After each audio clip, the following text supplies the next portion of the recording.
Hi, and welcome to Digital Defense. My name is Jordan Robertson. I'm a cybersecurity reporter with Bloomberg News in Washington, D.C. This is our weekly cybersecurity webcast, and as always, this is an interactive show, so we encourage you to write in with any of your questions, either about this week's topic or any topic on your mind about cybersecurity. This week, we're going to be talking about online banking. Specifically, with all the news of hacks going around, how safe is it really to access your money online? I have a couple of pretty simple answers, but also some tips and tricks, to make accessing your money online, even easier. And again, we're broadcasting live here on Facebook and Periscope. And if you have any questions, please feel free to write them in the comments section below. Or you can tweet to us at Technology. That's the Bloomberg Technology Twitter account, and would love to hear from you there. So I want to get into this topic by way of anecdote. A couple years back, a cybersecurity firm named Kaspersky, came out with a really interesting report about a very advanced group of cyber criminals, and the possibility that they had stolen $1 billion US, from banks around the world. Now that figure was subsequently disputed. The cybersecurity community, some in the community, questioned whether that was an accurate number. But for the purposes of this discussion, let's leave that to the side. I mean, at the very least, what Kaspersky disclosed and discovered was a highly advanced, bank hacking operation, that really shows the future of, what are the threats that banks face. And and by extension, what are the threats that you as a consumer and a user of banks, what kind of threats do you face, and what kind of threats do your money face? So I want to walk you through what that example was to give you a sense of what really the state of the art looks like these days in terms of what banks need to be worried about, and again, by extension, what you need to be worried about. So the group that Kaspersky had identified was called Carbanak. This was a worldwide hacker group. But the reason I'm bringing them up is, what they did was so interesting, because the way we tend to think about bank cyber attacks is that they attack individuals' accounts. So somebody's going to attack my account, drain the money, get somebody to cash it out somewhere, and then you're left with a drained account. That's typically the way, bank hacking has been understood. What this group's, one of their primary innovations was, they found many different ways to drain money from banks, and that's why, according to Kaspersky, they were able to amass, as much as potentially $1 billion from these thefts. And the way they did it is this. Again, the way we typically, this is a graphic that Kaspersky produced. They have a very good marketing division and PR division that produces these things, and it's pretty helpful. What you're seeing here, the most important thing here is what's on the right side. There are 4 different ways that this group drained money from victim banks, and only one of them was targeting individual account holders. What they were really after was the bank's money, not individuals' money. That's a lot of work to compromise individual accounts. They wanted the bank's money. So what they did, was the first one is the most basic, online banking, taking money from somebody's account and transferring it to accounts held by the criminals. But the other 3 are the most interesting, and what I really think is relevant for viewers of this show in terms of understanding how the state-of-the-art hackers think about attacking banks these days. And again, any questions you have, feel free to leave them in the comments section or tweet to us at Technology. We'll happy to answer questions about this or other topics as we go along. So here are the 3 other ways that attackers, in this case, drained money from banks.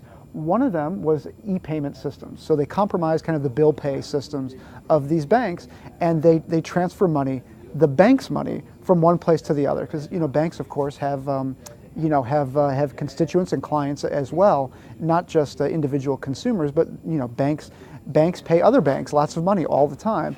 So the attackers compromised those systems to transfer money to accounts they control. This one I think is really interesting. They would, by attacking the underlying databases, the bank's underlying accounting systems, one of the things they were able to do is falsely inflate people's accounts. So if you've got $1 in your account, they would say you've got $10,000 in your account. They would skim off the difference and transfer that to an account that they control, so the individual account holders never know that something's happened, unless you were, I guess, unfortunate enough to be logged into your account when somebody's adding money to it, which most people wouldn't find a big problem with.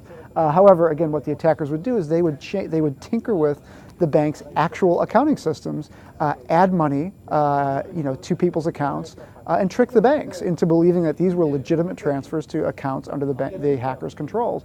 It's a very clever system, and one that the individual consumer would never catch, but it's the bank's responsibility to catch. And then, the thing that got the most headlines, which is kind of the most visual, is the attackers figured out how to compromise certain ATM machines. Now, these were not by creating skimmer devices and creating fake debit cards, which is the common way that attackers have hacked ATM machines. What they would do again is these attackers are very high level. They were after the underlying databases that controlled these systems, including ATMs. So one of the things that they would do is they would trick the ATMs into thinking that that what needed to happen was a withdrawal. So they would basically tell the ATMs, in cybersecurity, the rule of thumb tends to be that if you can trick a system into introducing an error, any error basically, if you can control where that error is and how that error occurs, you can command computers to do all kinds of things that they shouldn't normally do. And in this case, what they commanded the computers to do was to spit out cash, literally spit out money, at the whim of the attackers. So, with all of these different types of attacks, that gives you kind of a sense of this is the state of the art in terms of how attackers, think about hacking banks. It's not just I want access to your account. It's I want all of these different things to happen. And I'll show you a map here as well. I mean, this particular group, and again, this report is a year and a half old, but I think is really illustrative of the threat. These are where all the banks were that this group targeted. We're getting some good questions, so I'll get to these. And again, you can leave your questions in the comments section or tweet to us at Technology. Question here is, when I'm traveling and I log into my online banking app on someone's Wi-Fi, is that safe? Well, you're going to hear me say this a lot, and anybody who's viewed the shows before knows the answer to this. There are a couple of different answers to this. One, if you have what's called two-factor authentication on your bank account, which you should, that means you'll get a text message anytime somebody tries to log into your account. Just as a general principle, that's a really good safeguard to making sure that somebody doesn't log into your account as you if they steal your password. That being said, that's just a good kind of internet hygiene principle to follow. But the question here is specifically referring to someone else's Wi-Fi. The thinking has evolved and practices have evolved around this issue of using public Wi-Fi. Public Wi-Fi is still dangerous. Public Wi-Fi is a public space on the internet. That means if you connect your computer or your phone to a public Wi-Fi network, there is a possibility of hacking. But I like to tend not to think in terms of, is an advanced attacker going to be sitting there waiting for you to log on? In most cases, most banking apps these days do have good encryption, on those connections. So what you're really concerned about is if somebody's sitting on that Wi-Fi hotspot, can they see me typing my password, into the banking website or the banking app in this case? Chances are your bank app, as long as it's kind of a modern bank that you're with, is going to have encryption, so you don't need to worry about somebody stealing your password that way in most cases. And also, if you have two-factor authentication, even if someone does steal your password, if they try to log on to the website, you'll get an alert and you'll be able to deny them that ability. So don't necessarily assume that public Wi-Fi, you need to stay away from it, which is what we kind of cautioned people to do years ago. The thinking has evolved as encryption has evolved as well. Next question here is it safe to close your banking app without logging out? Or should we be logging out every time? Well, as luck would have it, most banks and most sophisticated technology operations, banking operations, they'll log you out automatically. And that's for this very reason. It's not so much because they're concerned that somebody will pick up your phone or log onto your computer and log into that app. They're more concerned about something called cookie hijacking. And what that means is, actually to the previous viewer's question, if somebody can steal the cookie that authenticates you to your banking app or your banking website, say from a public Wi-Fi hotspot, in theory they could go back after you've left the machine and log in as you. It's a kind of complicated attack, but one that we saw actually used against Yahoo when they lost 1 billion user records. One of the ways those attackers worked was they were able to manufacture their own cookies to kind of pre-authenticate themselves into people's accounts. So most banks are going to log you out, kind of on your own. So it's not something you should generally worry about. But good security, good internet security hygiene is to log yourself out just in case somebody finds your phone or in case somebody has stolen that authentication credential that gets you into that account. It's just a good practice, but it doesn't necessarily need to be top of your list because of those precautions that are put in there. Next question is, what about Venmo? Is that safe? I haven't looked specifically at that app, but I know it's a popular one. I know a lot of people use it. But I would say this in general. In general, part of the issue with some of these peer-to-peer systems is that you have to link them to your bank account in most cases. On its own, that's not terrible. I mean, PayPal, many people have their bank accounts linked to their PayPal. PayPal's been around a long time. They have what the industry has generally regarded as very good security. So the only thing I would caution you about in regard to these new apps is, linking something to your bank account is always potentially a risky thing because, the app security, the third-party app security, may not be and probably isn't as secure as the actual bank itself's app. Banks spend more money than almost any other industry on cybersecurity, and they're not perfect, but they get hacked a lot, and or they get attacked a lot, and they're used to deflecting some of those attacks. So whether it's Venmo or others, again, I haven't looked specifically at the security of Venmo. I would just be a little bit leery of linking those to your bank accounts directly if there are ways to add money to those accounts and those services without linking it to your bank account. I think in general that's usually the safer bet, the safer way to go until the apps get pretty mature. Next question here is, a lot of apps ask for your credit card info now ahead of time, like Uber. Is that safe? Well, again, this is another area, and one of the benefits, I think, of this show in highlighting is that it used to be, if somebody stole your credit card, you were in for months of hurt and discomfort because it would just take you, countless hours to call retailers and call your bank and call anywhere that somebody, misused that credit card. Now, credit cards are one of the least impactful things that a hacker could steal from you. So again, there's been this switch, and I think a big reason for that is because banks and retailers and others have gotten really good at detecting fraud, and even more than that, they've gotten really good about reimbursing people very quickly when they've been the victims of fraud. So in terms of giving a credit card to an app like Uber, again, I would say it doesn't need to be the highest thing on your list in terms of something you need to be concerned about, because we've all been contacted by banks, saying, hey, your credit card number's been compromised by some retailer, some gas station you used it at, 10 years ago or whatever. We're sending you a new card. I mean, it can happen within a day. So I really wouldn't worry about that too much, but you do need to pay attention to your credit card account. I mean, that's one of the responsibilities of having any of these devices and any of those tools like a credit card. As long as you stay on top of your account and you watch for suspicious activity, that's always going to be your best defense.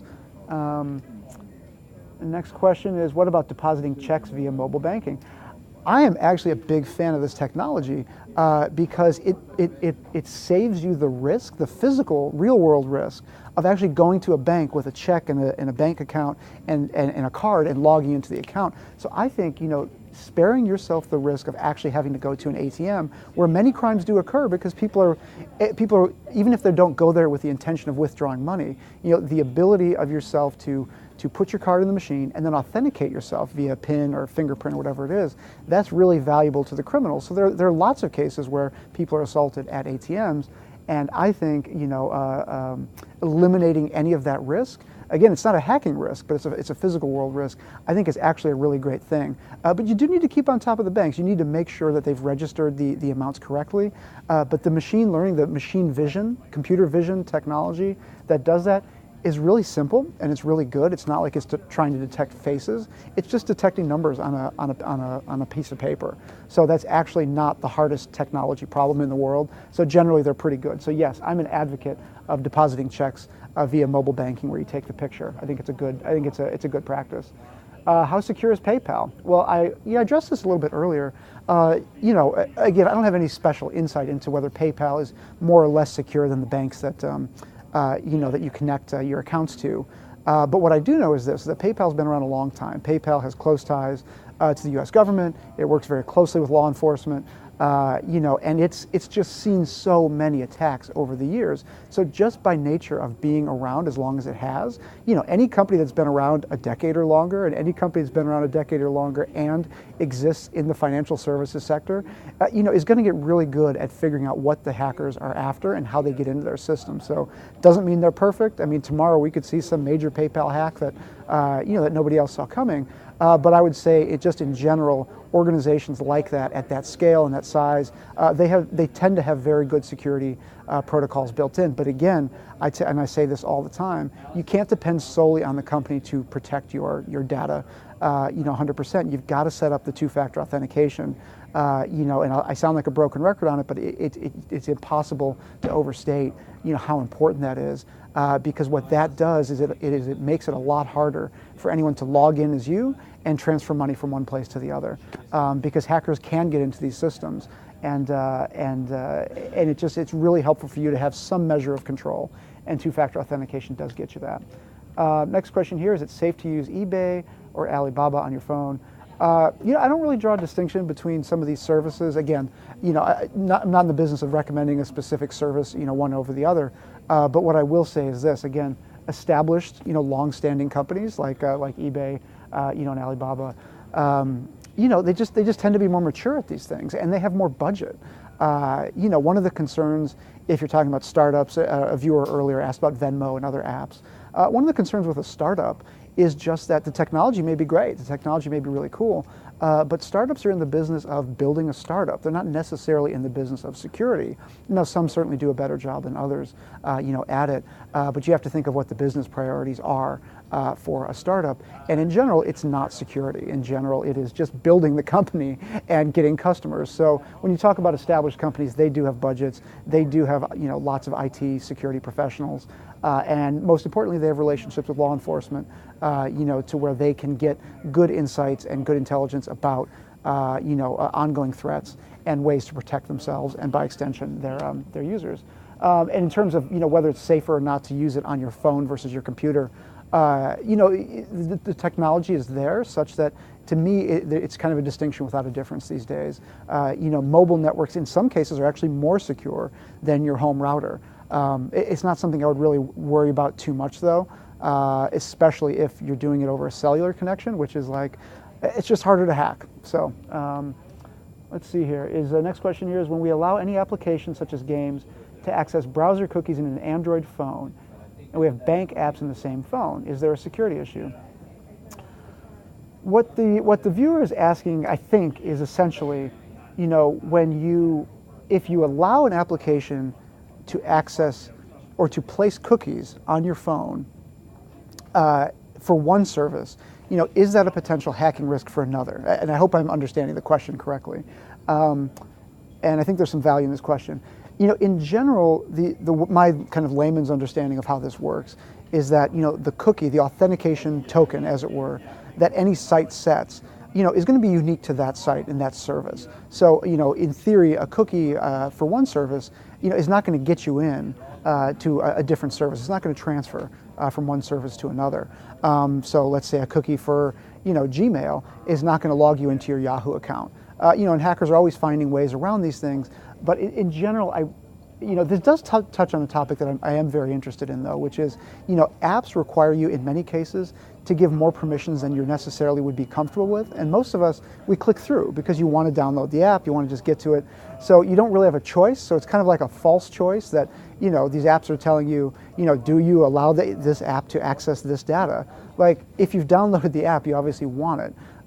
So I would love to see statistics on the number of people who actually say, no, I don't approve of those permissions, and I'm not gonna install this app. My guess is that the vast majority of people just click all the way through. And the problem with that is not so much that a hacker can bounce from one app to another, which again I think is what the viewer is asking.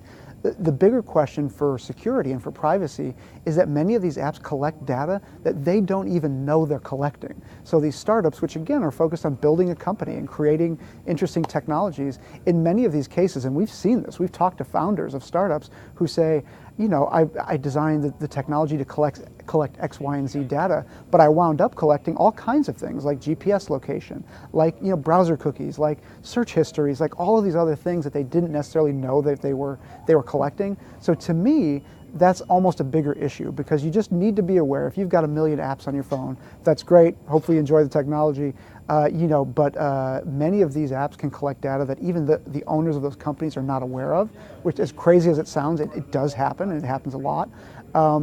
And the result of that is, if those companies get hacked, and again, these tend to be smaller companies or individuals, that data, such as location and things like that, such as search history, it could leak that way. So it's just something to be aware of. We're getting a lot of great questions. Thank you for sending these in. Again, you can leave them in the comments section or tweet to us @technology, and we'll get to all these. A lot of people are commenting, that Bitcoin is a solution to all of this. What are your thoughts? So Bitcoin's a really interesting technology. I mean, you'll hear lots of people talk about Bitcoin being the future of banking, period. And one of the reasons for that is that there is what's considered a public ledger in Bitcoin. You can see, there's a finite amount of Bitcoin in the world right now. And, Bitcoin mining operations, as they're called, it takes a lot of computing power and a lot of advanced, mathematics to create more Bitcoin. So there is not only a finite supply of the digital currency, but also, most importantly from a security perspective, is this idea of a public ledger. And what that does is it allows any entities exchanging Bitcoin, to assure some degree of authentication about the transaction. Now, there's a big asterisk here, is that many viewers may recall the big WannaCry ransomware, of a week or so ago. And I've talked to a lot of security experts about it, and they say one of the reasons we're seeing these really big ransomware attacks, where hackers, infect your computer, encrypt your data, and demand usually some kind of small payment of $100 or $200 or whatever to decrypt your data. The reason we're seeing many more of those is because of the rise of digital currencies, such as Bitcoin. So while there is, quote unquote, a public ledger, if you're a criminal and you're registering accounts that are not in your name, they're not on computers that you actually have associated your personal identity with, there are many, many advantages for criminals in the anonymity that digital currency can afford as well. So it really is a double-edged sword. I'm very interested in the technology because of this idea of the public ledger. Many banks are as well. Because one of the hardest parts about financial services when it comes to preventing hacking attacks and things like that is, authenticating that the people sending and receiving money, are legitimate individuals and not criminals. Bitcoin has a potentially interesting way, around that problem. But again, with any technology, especially security-related technologies, it's often a double-edged sword. And I say this to people all the time. Many defensive cybersecurity technologies can also be used for offense, because the best defense in cybersecurity is a good offense. You've got to know where the holes in your network are. Same is true with digital currencies and things like that. So there's, apologize if there's not a clean, easy answer to that question, but I do think there's a lot of promise. And the technology was designed in such a way that all the major banks are very interested in it for that reason. Some really great questions here. So many people rely on online shopping now rather than going to a physical store. Do you have any safety tips for online shopping on your phone? Again, I'll sound like a broken record, two-factor authentication. Because online shopping is so easy, and because some criminals have, decided it's just far easier to traffic in, to fence illicitly purchased goods, such as, I break into your Amazon account and I order myself 10 flat screen TVs and then go sell them, into the criminal underworld. It really does benefit you to have the same protections that you would on your online banking accounts. In your e-commerce accounts as well, because criminals are not just interested in money, they are also interested in expensive electronics and other goods that they can sell. Next question here is it possible to completely erase my digital footprint when terminating accounts with apps like Venmo? Well, when you delete those services, if I think I'm understanding the question correctly, there's always going to be, these companies will always have your data, and companies, have different policies regarding data retention. Especially though, here's the trick, when it comes to financial services and things like money transfers, I don't care what app you are, any company is going to be very, very afraid of getting a warrant from the federal government for information related to potential money laundering using your service. So by default, these services are going to keep lots and lots of records, unless they're designed for security or privacy. But again, that raises potential issues for them, because if the U.S. or some other government, slaps them with a warrant for information, and they believe criminals or worse, terrorists are using these services to transfer money. And again, this is not a commentary on Venmo or any other app specifically. These organizations tend to keep very good records. In some cases, they keep good records because the government has demanded that they do so.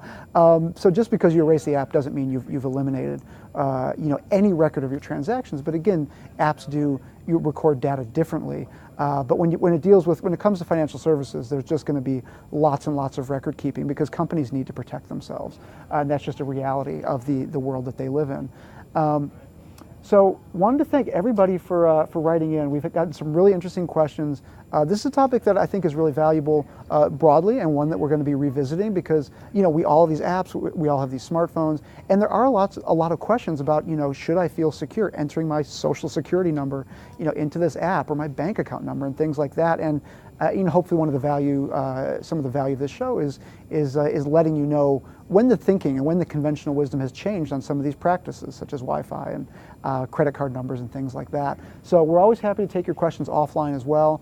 Please feel free to again tweet to us at Technology. My Twitter account is at JordanR1000, JORDAN, the letter R1000. And please do feel free to log onto our website, which is Bloomberg.com/technology, where we've got a great podcast called Decrypted. My colleague Mark Gurman has a great webcast as well called Gadgets with Gurman, and we're going to be back here next week at noon Eastern. So thanks for watching, and look forward to doing it again next week.